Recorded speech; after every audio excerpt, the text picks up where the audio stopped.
Before I get started, we've reserved these first two rows. We have some of our kids here, so if you're not too scared to come up, and fourth grade and up, we kind of dedicated these first two rows to you.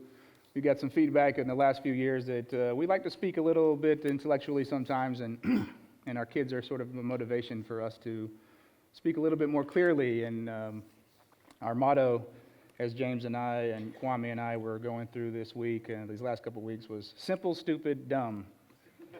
So that's where our focus is. So thank you all for being here. My name is Paul Stoddard. I am the small groups coordinator here. And we are welcome to Apologetics Sunday. And if you've not heard of the word apologetics and how I like to define it is the intellectual defense of the truth of the Christian faith. Now, maybe you're here today, you heard about what we're doing, and it's a little bit different than our normal day, and perhaps you just want to be better equipped to defend your faith, or maybe you're a doubter, you're a skeptic, and maybe you're just simply curious. Regardless of your worldview, where you stand, I'm just thankful that you're here, and as well as those who are online, great to have you guys join us as well. Now, at the end of this presentation, to save you the hassle of taking pictures of our slides, because I know some of us do that, I have a QR code that will pop up, and it will allow you to see all of my sources that I use. It will have this presentation deck as well as all of my notes, plus some other information in there that will support kind of what I'm talking about. So it'll be easier for you all at the end. Okay? So today, we are focusing on, in my opinion, the most important event not only in human history, but in Christian history. And that event is the resurrection event of Jesus Christ. And the main focus that we're working on today is facts that are accepted facts that surround the event. And the implications of this event, if it happened, have drastic consequences on our lives. Now, if you're someone that's trying to figure out if any belief system is true or not, allow me this. Of all the religious traditions that exist, Christianity is the most testable. And it actually invites you in to test and think about its claims about God, about humankind, about the universe, and the meaning of life. And there's this rather shocking passage in the Bible that asks us to come and research this and look at this. And from what the Apostle Paul writes rests the entirety of the Christian faith. James and Kwame read a part of that. And we're going to be jumping into 1 Corinthians 15. If you have your Bible, please turn. If not, we have the verses on the screen as well. So 1 Corinthians 15, starting at verse 12. Now, if Christ is preached that he has been raised from the dead, how do some among you say that there is no resurrection of the dead? But if there is no resurrection of the dead, not even Christ has been raised. And if Christ has not been raised, then our preaching is in vain. Your faith also in vain. Moreover, we are even found to be false witnesses of God because we testified against God that he raised Christ, whom he did not raise, if in fact the dead are not raised. And if Christ has not been raised, your faith is worthless, and you are still in your sins. Paul here is giving the church of Corinth hope that there is something else after this life that we're in right now. And he says twice, he reiterates this twice, if Christ has not been raised, your faith is worthless. So if we have a useless faith, what are we even doing here this morning? And since we are roughly 2,000 years removed from the resurrection event, we can't really ask any of the eyewitnesses back there to confirm whether this event happened. So how do we investigate this event today? Well, we're fortunate that we have amazing scholars who have dedicated their lives to studying things like history and science and archaeology and anthropology and you name it, fill in the blank. One such scholar happens to be a man by the name of Gary Habermas, and he has spent the last 50 years of his life studying only the resurrection. That's all he's done. And so what he's done is he's created a list of what he calls minimal facts, and then he also has some known facts. So we're going to be talking about the 6 minimal facts surrounding the resurrection of Jesus. So we're going to touch on those.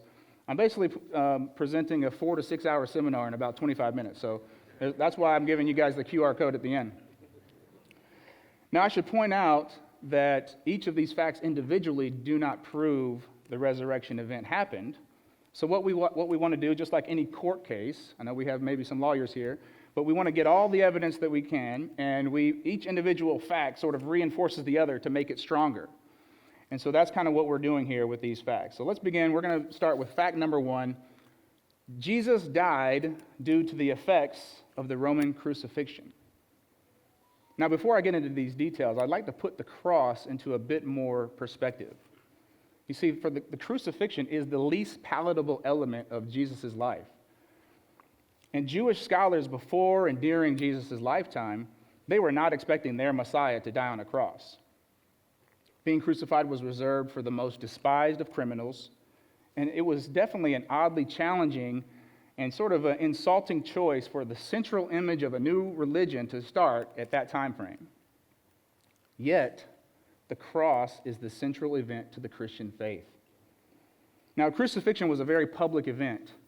The bodies, they were lifted on crosses, and we have a couple crosses here, and they're roughly about 8 feet tall, which is how tall crosses were, roughly 8 to 12 feet tall. So this is likely a cross the same size of what Jesus may have been nailed to.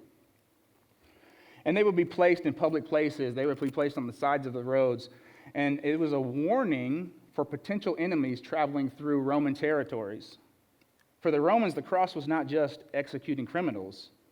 It was seen as a statement of power, brutality, humiliation, and then sovereignty. And sovereignty means highest authority. Because the Roman citizens, they considered Caesar to be gods and their family to be gods.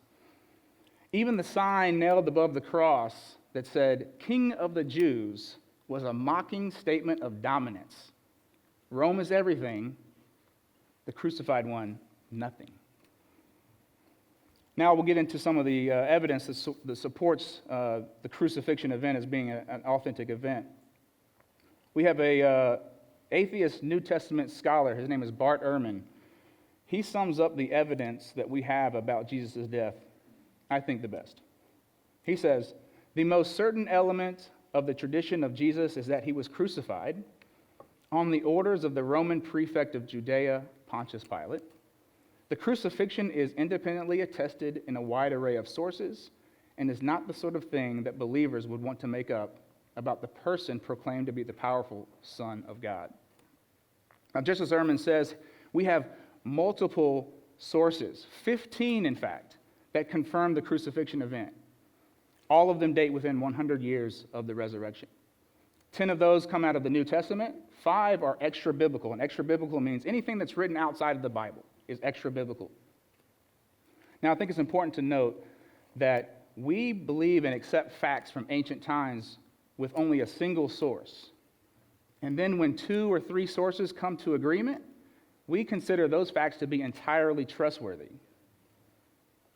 We have 15. In addition, we have early testimonies and creeds.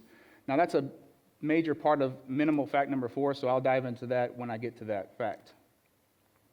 Also, eyewitness testimonies. And so when it comes to the eyewitnesses, not many people are mentioned by name, although the female disciples are the heroes of as far as witnesses go to the crucifixion. They were mentioned in all 4 Gospels.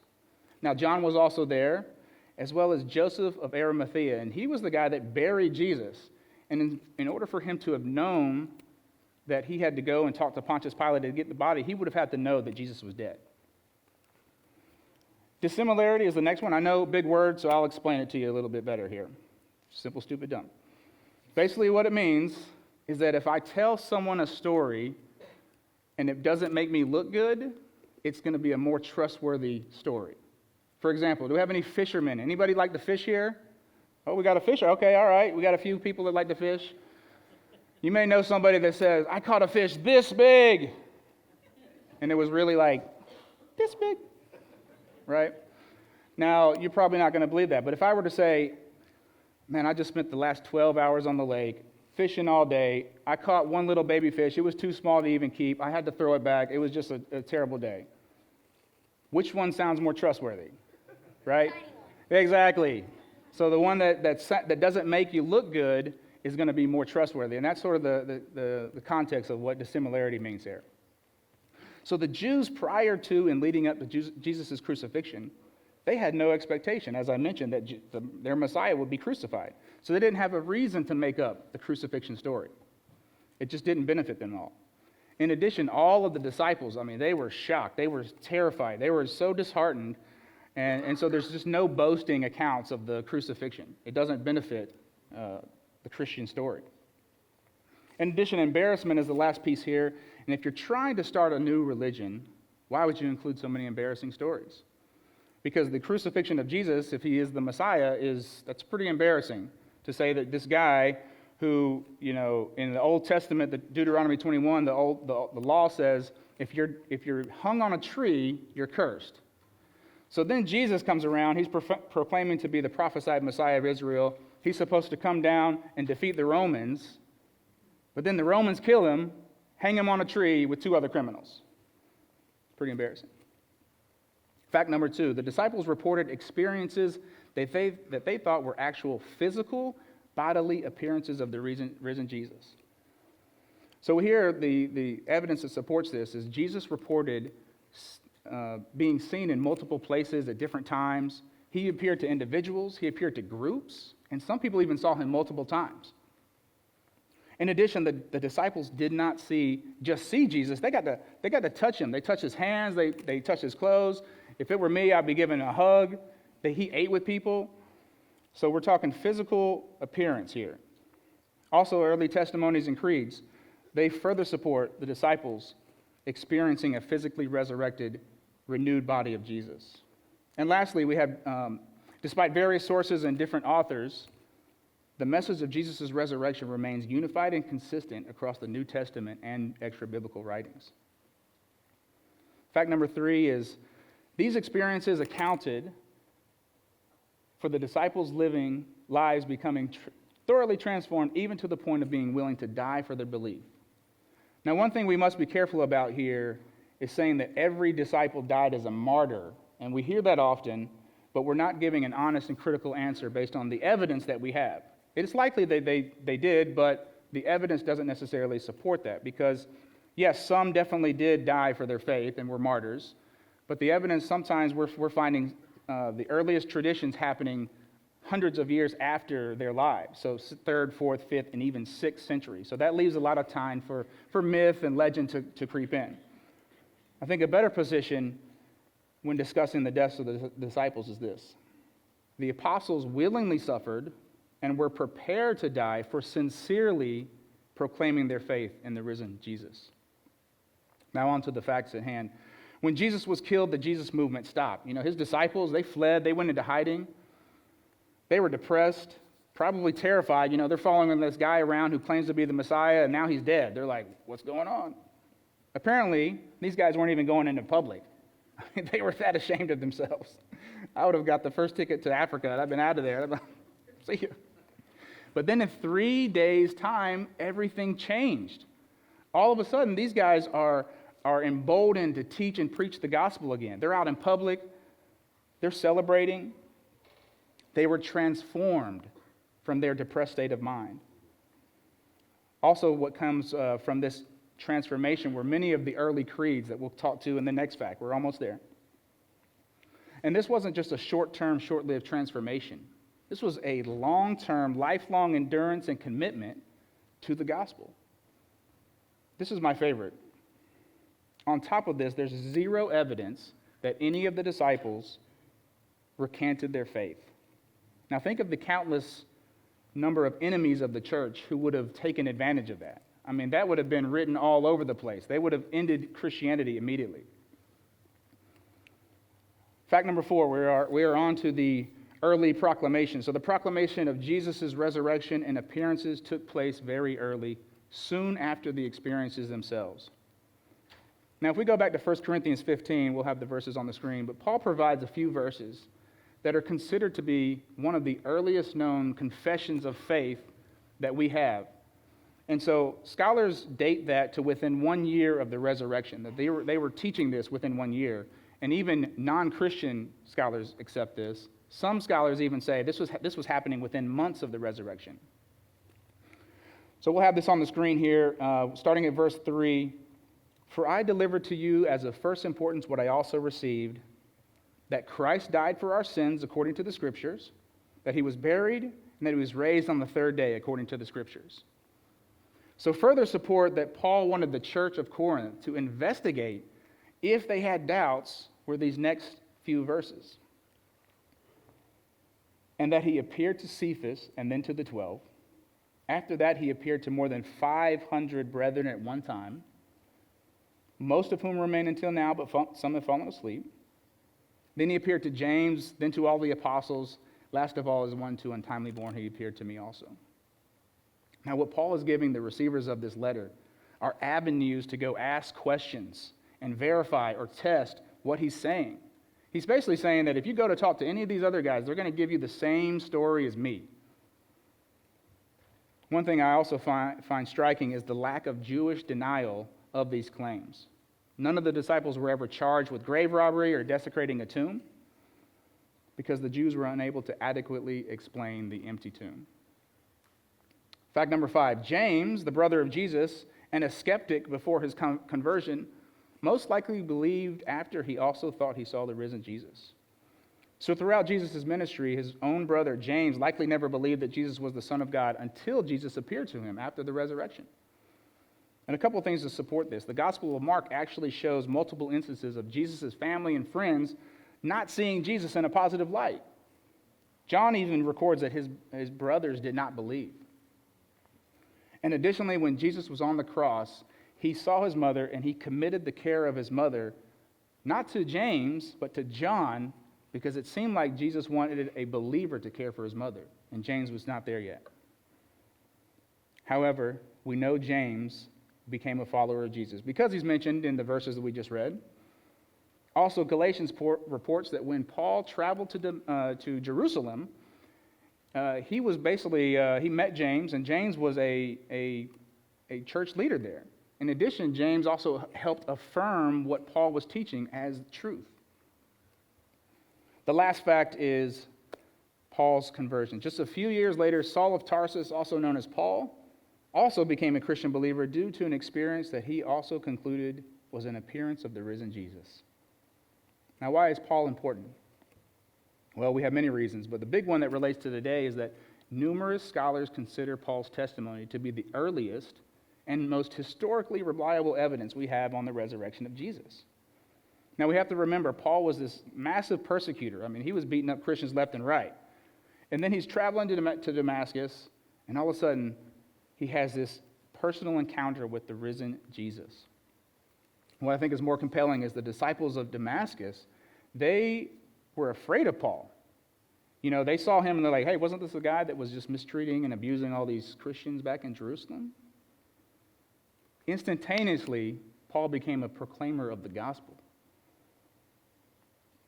Now, let me simplify this a bit. Let's say you go your whole life believing something to be true. That affects everything about your life, everything about your world, how you eat, sleep, work, go about life. What would it take you for you to completely change your mind about something, turning your back on it completely? And here's the kicker, though. By changing your mind, you also are giving yourself up to possible sufferings, beatings, imprisonment, death. Paul knew that when he began teaching and preaching the gospel, that he would be putting his own life at risk and opening himself up to the same persecutions that he was committing to Christians before. So why would Paul change his mind?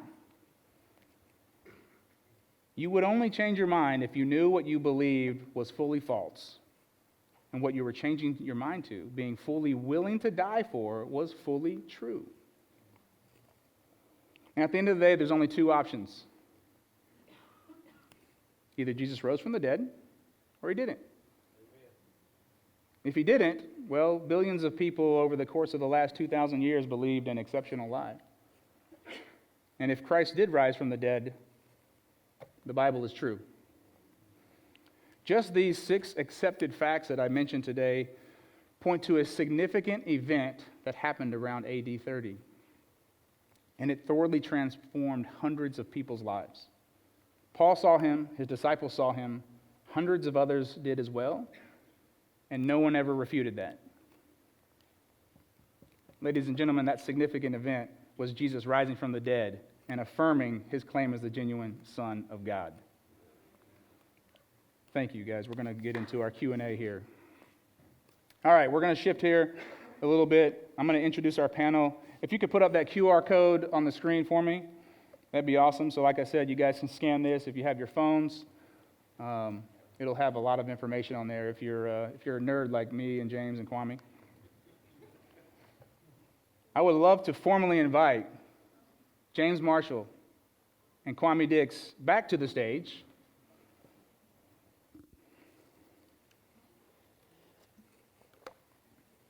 So guys, we are putting these guys on a bit of a hot seat today with some very challenging questions that we actually fielded from our own kids. And that's one of the reasons why I wanted our kids to sit up front here, because we got a bunch of amazing questions from these guys, and I think you will be quite impressed with the questions, probably some questions you thought about, and we're going to try to tackle some of them here, okay?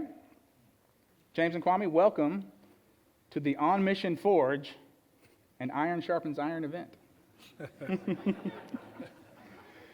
James, I know you wanted to provide a quick PSA for context. The floor is yours, sir. Yes. Can you hear me? All right. Well, first of all, let's give it up for Paul Stoddard. Woo! Thank you. Great presentation. That's our first time actually hearing it ourselves, so that was amazing. I kept it secret. All right, so the disclaimer I want to make is, first and foremost, when it comes to Q&As, typically, it's talking heads, and everyone's like, okay, yeah, that's cool, we're answering some questions. But today is a little different. We want to make this a little bit more personable. So what I'm really saying is we're going to argue. Yeah, no. No, what I'm really saying is that we want to really emulate, real life conversations. When questions come, there is tension. There's times when, you're talking to others, whether it's a stubborn aunt, uncle, whoever it may be. It could be a friend, it could be a coworker, whoever it may be. We want to showcase what it looks like in real time to engage, and obviously how we're going to keep this up is Kwame, he's going to play the hard to believe in a role-playing type exercise here. And then I'm going to be on the hot seat. All right, so, and lastly, one thing to keep in mind is the difference between searching for truth and searching for what you want to be true. And we're gonna try to unpack what that looks like. All right, so y'all ready? Awesome. All right. Thank you, brother. This first question, man, we're starting off with a doozy. Miss Caitlin, she was afraid I was going to call her to the stage this morning. Now I'm not calling you to the stage. The first question, though, really tough, guys. Who created God? Yes, that's a question that comes up often in the modern culture.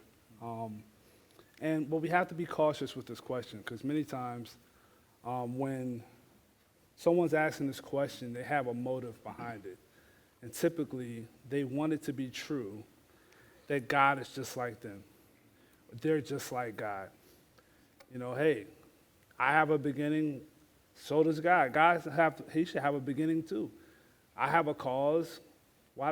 He has a cause, right? So they try to limit God in that way without even, with sincerity.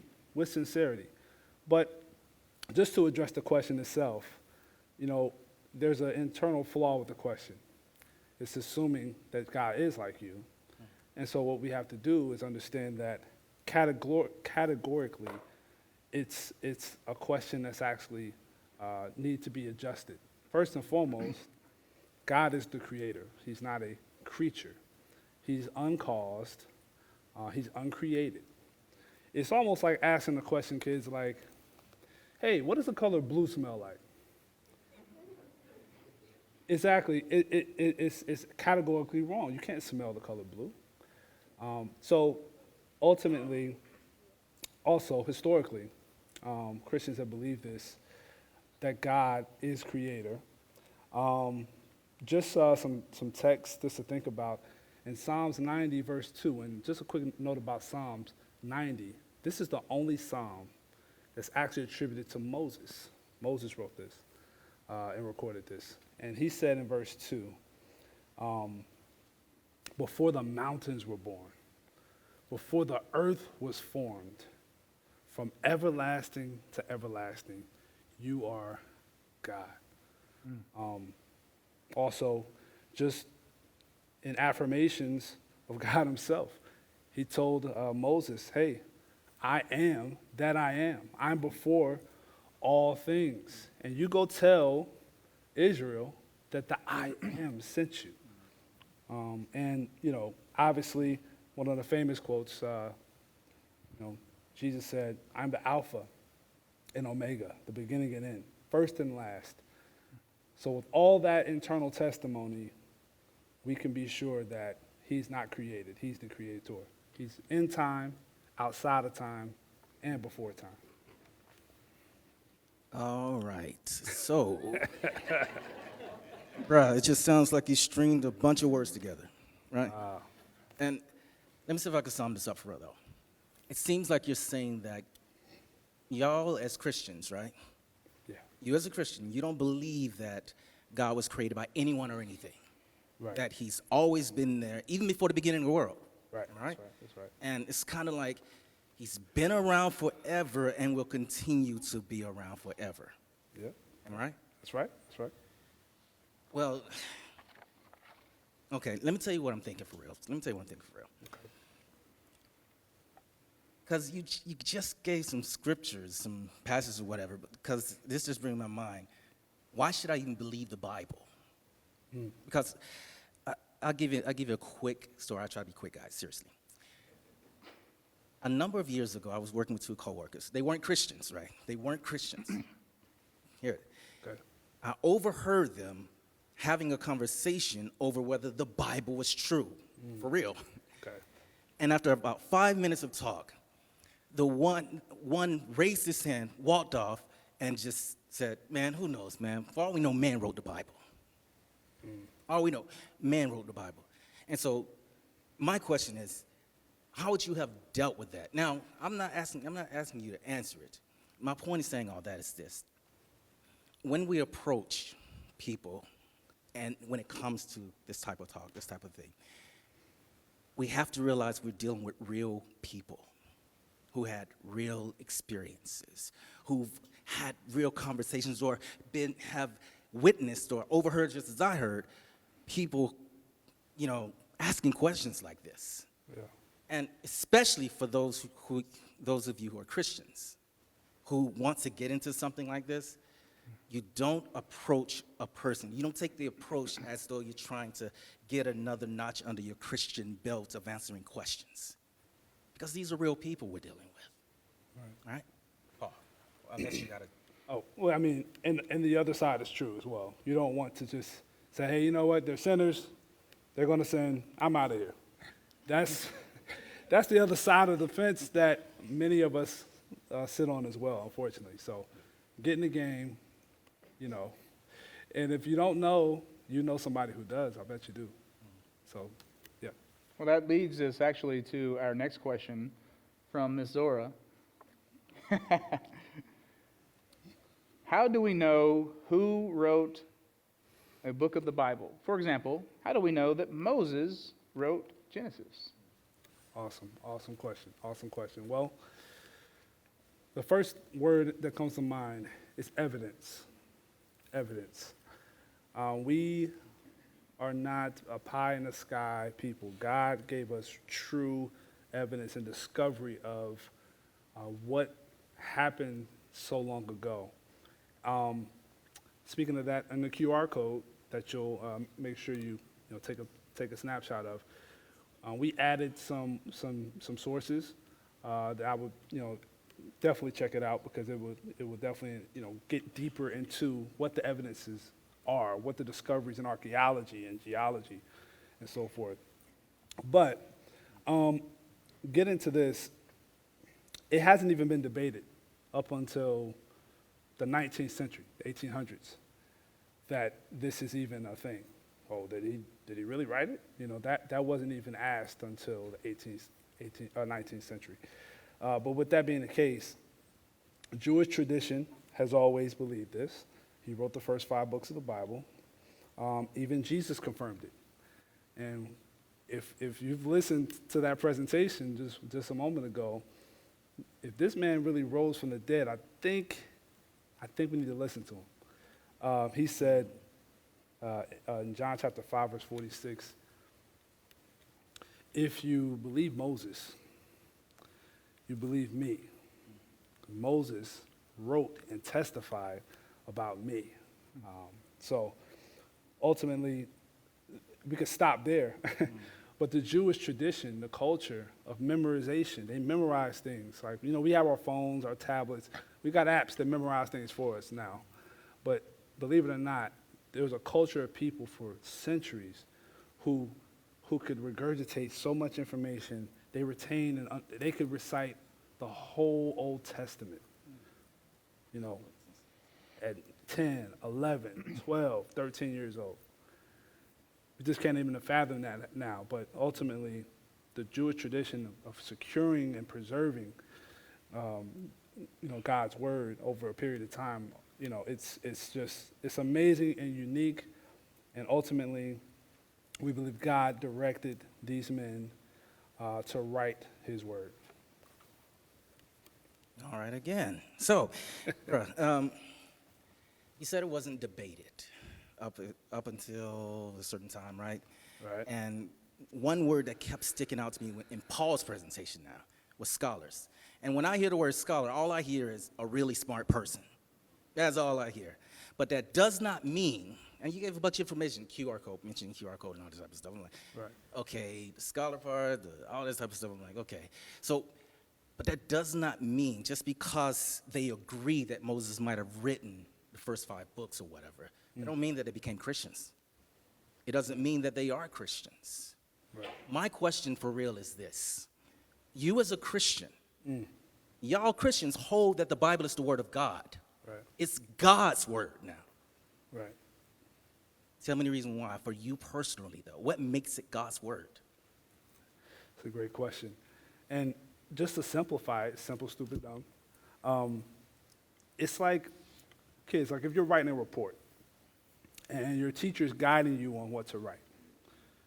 In the same way, we believe, and the Jews also believe, that God literally guided Moses to write down what he intended Moses to write, pertaining to himself, pertaining to history and his word and so forth.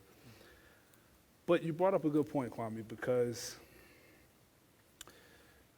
we serve a God that has entered human history. He has used human agency, and he's actually taken on human flesh. That's a love thing. You know, when you compare this to other religions, the God of these other people is typically like a dictator. You know, it's almost like people have this seesaw effect. Well, why couldn't God just write it all himself? You know, man is smelly and he lies and like, how can this happen? Why would he use little old us? But again, we serve a God that said, no, I'm going to use my creation. I'm going to be with my creation. And I'm going to perfect my creation in myself. That's a love thing. So that's because we serve a God like that, we can believe that, hey, this is his word. And that's great. Our next question comes from Miss Reese. She's 9 years old. She asked this question. I'm sure a lot of you contemplate this question as well. Why does God sometimes not answer prayer? I'm glad I'm not answering this question. Hey, we've all been here. I've even been here myself. But let's think about this. Okay, God does answer prayer, but the answer, it may not always be what we want to hear. It might not be what we expect. It might not be what we want. But God does promise us He promises that He will listen and He will respond when we ask for things according to His will. 1 John 5. We have confidence in this fact. I just want you to, I'm not even going to tell you the full address. 1 John 5. Just read it. Now, thankfully, Pastor Mark, you're going into 1 John. So, shouts out to Pastor Mark. He's going to have a great series on that for a long time. But we're gonna love him through it and love what we're reading and hearing. So, but to this question, sometimes the answer is yes. Sometimes the answer is no. A no from God often means that He has a greater plan than we can understand at the time. Sometimes the answer is wait, because God's timing is the best timing. And through all these, responses, understand His wisdom is greater than ours. And so we should trust that He has a plan for us. And this brings me to just something, in my own life. First 2 years of marriage, me and my wife were trying to have a child, and we just couldn't have a baby. We were trying to figure it out, what's going on. At the same time, I lost my grandmother on my mother's side, and it was traumatizing because I'm like, man, grandma, at least she saw me get married, it's like, hey, I got a wife. Sorry, your great-grandchildren, we don't know. We were trying to figure it out and hoping and praying that something, the Lord could work on our behalf. It was some trauma. It was sad. It was anger, confusion. But God saw fit to answer our prayer. It happened eventually. It happened at a time where it needed to happen. And now we got 2 big-headed boys. Very, very, very active and thankful for them. But love them to death. But that's just an example of is it a no or is it a yes? Is it a wait? No matter what, there's still going to be a response for those that are in the will of God. Oh, that sounds good, man. I'm glad it worked out for you, all right? I'm just glad. But, I pray sometimes. I go get prayer. This doesn't apply to me. Yeah. Well, when someone challenges this in this way, the first thing I would want to know is, well, who are you praying to? Man, what does that matter? I go to get prayer so I can get this thing taken care of. That's what I'm going. I need this taken care of. I hear you. And I agree that something's happening right now that you need to get done right now. But I promise you, it's more important right now to know who you're praying to. Because if you know the God of the Bible, you'll know that His timing is perfect, His will is perfect, and you don't have anything else to do right now but cast your cares upon Him and trust that He will carry out, and whatever He started in you, He will finish. It's going to be good. It's going to be all right. And a lot of times when we have conversations about prayer with others, it's good to talk about prayer, but you got to pray. It's just stop talking. Let's go. Let's go to the Lord. And I think that's very vital in these type of conversations. Yeah, that's great. Our next question, Reese also, again, she asked some great questions. I mean, Reese. Mark Mill. Got your hands full over here. She says, why does God let bad things happen? Wow. Man. Okay. We've been here before as well. So very recently, me and my mente went to my people, my grupo de Panama. We went to Panama for a missions trip. And, shouts out to all of you guys. ¿Estamos aquí? All right.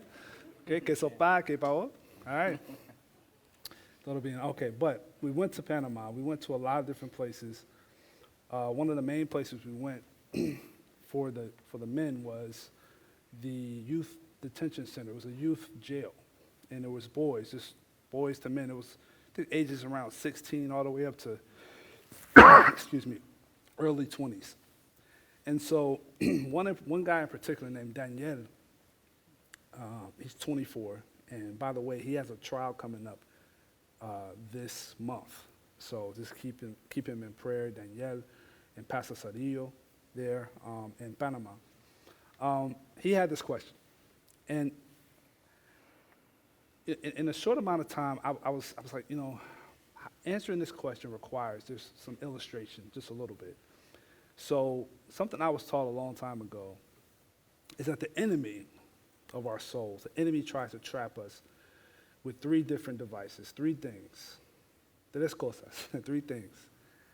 Number one, emotions. 2, circumstances. 3, experiences. Now, why are these three things traps? Well, they become traps when you trust in them. When you trust in, let's say, for instance, let's examine what these are. So, emotions, they change. You could be happy right now. 10 seconds from now, you'll be like sad for some reason, right? They're ever changing. Your circumstances, you could be rich today and have nothing tomorrow. It happens. Experiences. Hey guys, so you know, I know sometimes you're superstitious in school, right? There's something you want to do to get a good grade on a test, right? Hopefully not cheat, but you may have had this experience where you wake up, your eyes twitching, you know, your muscles feel bigger. You have this moment where it just feels like you're having this experience. You drink water, you pep yourself up, say, I'm going to make an A on this test. And you attribute this experience of having the tingles and all of this, and maybe you get an A on that test. But what if someone else gets an A on the test and they don't have that experience? How do we evaluate who had a true experience, who didn't? But with all that being said, these things are traps when we trust in them. But guess who we can trust in? We can trust in God, who his will, his love, and his word never change. It never changes.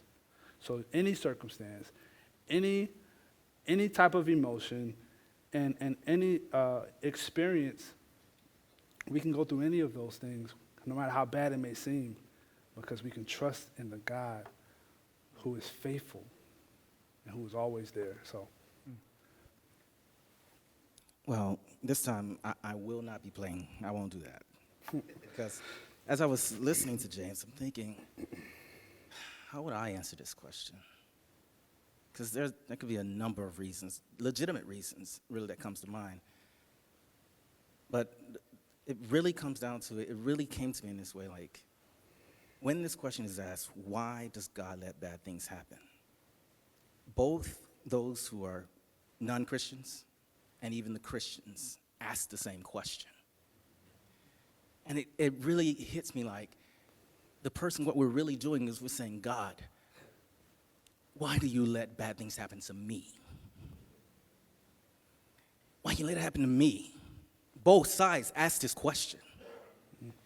And it could even be a family member or someone you care about. You still feel like it happened to you. And something happened earlier this week, right before, the day before the kids had to go back to school, right? And it's concerning Kai Kai. Now, let me tell you this about my daughter Kai. She's 9 years old as well. She does not like anybody calling her Kai Kai, except for 2 people, and I'm one of them. Okay? So after all this, don't go around calling her Kai Kai, okay? So just let you know. So I took Eli to get, that's my son, he's 10. Took Eli to the barbershop, the day before. And I'm gonna try to be quick because I can really go long. I really can. So, so I brought Kyle on, Jazz, my wife. She's in school getting her master's, and so that takes up a lot of time. So Kai rode with me. And so Kai is just complaining and whining while we're at the barbershop, and because she's hungry. So I said, Kai, after Eli's done, we're gonna go get you something to eat, you know. So went to a fast food restaurant, got him something. She wanted a certain drink. The machine was messed up. I got her a different drink. She's crying like, no. Then went to another one. That machine was messed up. Then I finally went to the grocery store, got the drink, and got home, right? And so after that, I'm about to head up. As she's eating, I'm about to head upstairs, you know, to my room. And I stopped and I asked her, hey, Kai, how's your meal? Smile on face. Oh, yeah, it's good. How about your drink? Oh, it's good, Daddy. And then she stops me as I'm walking off. She says, Daddy, I'm sorry for complaining. And what I said was this. I said, Kai, you know, now let me tell you this first. I did not know that Mommy had already talked to her about how she had acted beforehand, how she was acting and how she was carrying herself. So I responded, I said, Kai, you know, you may not see it much, but Daddy complains more than you know. But what I do is I take my complaints to God. You see, when you take your complaints to God, He doesn't see them as complaints. What He sees is, she trusts me. He trusts me. And what you're doing, you may not realize, you're saying, God, I'm coming to you because you can do something about this. I'm coming to you because I trust you. I trust you with this. I can't trust anybody else with this. So He doesn't see it as complaints. Peter comes to mind. Peter was writing to Christians now. In 1 Peter 5, verse 7, I'm going to give you that. First, he says, casting all your cares upon Him because He cares for you. Casting all your cares. Now, I'm about to do something. I'm about to say something that I don't do except in small group or person to person, okay? In the Greek, it can be read this way, which is really interesting. Every single care, every single frustration, every single anxiety, every single, Lord, I don't understand why. You can throw it on Him. Throw it on Him. It says throw on Him. And it says this, because for Him, He's always concerned about you. He always got His eyes on you. He always has His ears open. He's always attentive to you. And that's the thing.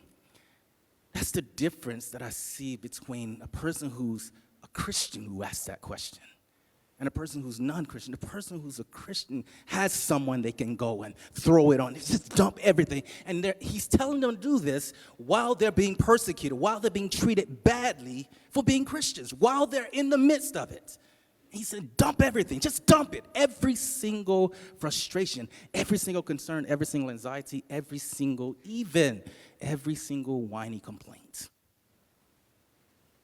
It just seems to me that the person who's a non-Christian, who's not a Christian, it seems like they only just have themselves to carry their loads, or people that they can get around them to help them carry their load. And I'm going to stop after this. I'll go and sorry, but basically, it brings this thought to my mind, and I had to. I'm just thinking about. I'm like, wow. While I was thinking about what's going on with Kai and everything, I'm like, and these words came to me: being near God, being with God, is better than any good or any good thing we could ever experience or get in life. And so, to get back to Kai, once I finished telling Kai that, I noticed a smile came upon her face. And she said, Daddy, I like that. I like that. And to keep from getting emotional, go ahead, Paul. I'll stop. We have one last question, and it was a unanimous favorite amongst I didn't get a name, but it was you.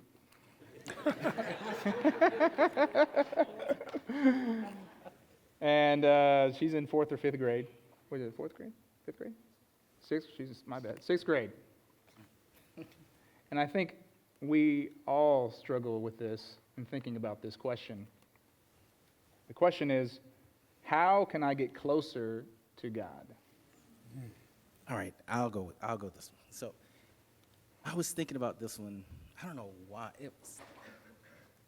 Instead of just giving the points, let me just read what I wrote, seriously, because this is amazing. 1, pray and meditate daily.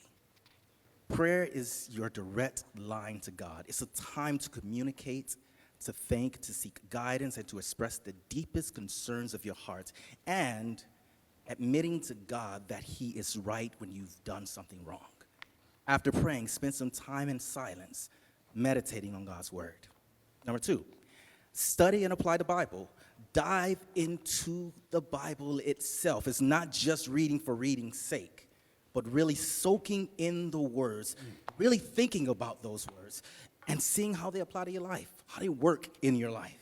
Number 3, participate in church community. Now, this one is a big one for me because over the years, I see how God has really been building this part up inside of me, where I really see the importance of a church community. You got to have people around you if you're trying to grow in your faith. If you want to get close, you have to. It's difficult to grow in your faith when you're by yourself.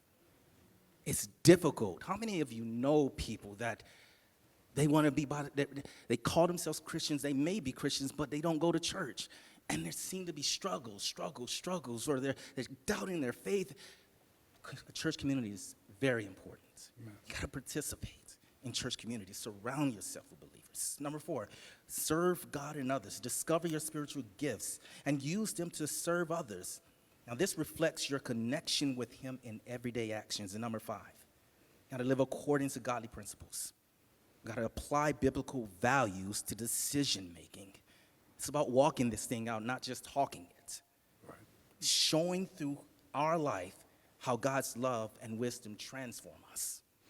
Those are the 5 things that came to me. So, James, if you got anything. Amen. I mean, you could drop that mic down there. In some kind of simple way, when we're talking about these 5 things, right, I think it's important, even from the lowest levels of understanding, to see how can you relate this with your own personal life. And it's like building a strong friendship. That's what we're talking about. It's like building a friendship. So, when you're building friends, kids, you go, first week of school, building those friendships or recapturing the friendships from last year.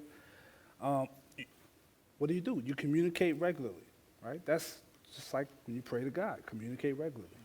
You want to get to know them better. How do you get to know them? Well, you ask questions, dive into history of who they are, where they come from, and so forth. That's diving in the Bible. That's studying the Bible. You spend time with them, getting to know what they like, what they don't like, and they spend time with you. We're talking about church activity. We're talking about church community. And then help them out. Help out your friends, right? Are you a real friend? Sometimes you have the question, am I a good friend? Help your friends out, when they need help. And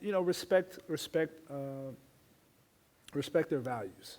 I think that's along the lines of, living according to godly principles. And, many times we have to look at it as, okay, well, if this is how I get closer to God, and this is how I get closer to my friends, maybe you don't have the friends that you really need right now. But guess what?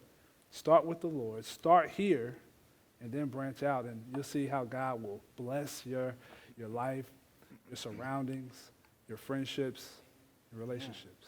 So, beautiful. Give these guys a quick round of applause, guys. That was awesome. As I close this out here, for those who are believers in the room, who are boldly living out your faith, people will ask you questions. And when they do, you have become an official apologist, regardless of your education and your knowledge of the Bible. You have just been invited to tell people what you believe. If I were to give you a small piece of advice, I would say don't be afraid to provide the most simple answer possible when you encounter tough questions. That is, I don't know. But be willing to get back to them, Go and study it for yourself and say, hey, let me get back to you. Maybe you want to dive into that question together. Or you could recommend someone who you think may have a better grasp on the question. And if you are here searching for answers, maybe you have doubts or you're trying to better understand whether or not to follow Jesus, I do have some advice for you as well. I urge you not to make your decision based on the actions of humans past, present, and future. Maybe, and in all likelihood, you have been hurt by someone who calls himself a Christian. And as Christians, we all admit we make mistakes. We recognize that sin exists and that we're going to blow it. We're going to let you down.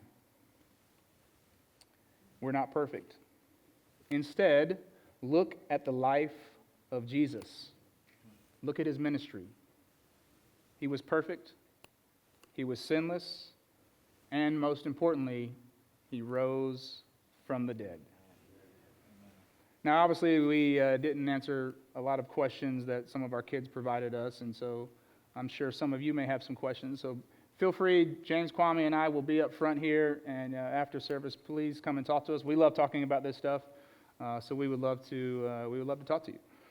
And if you're someone who is curious about Jesus and what it means to follow him, or maybe you just need some prayer, we're going to have some prayer warriors at these crosses here as well that would love to speak with you and pray with you.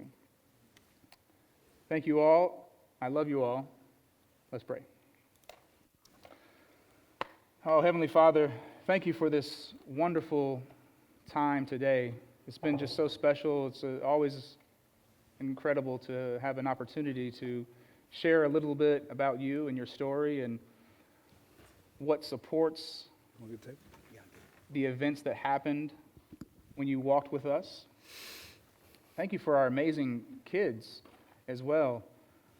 It's obvious that they are thinking and they have a desire to learn and they want to grow and understand you better.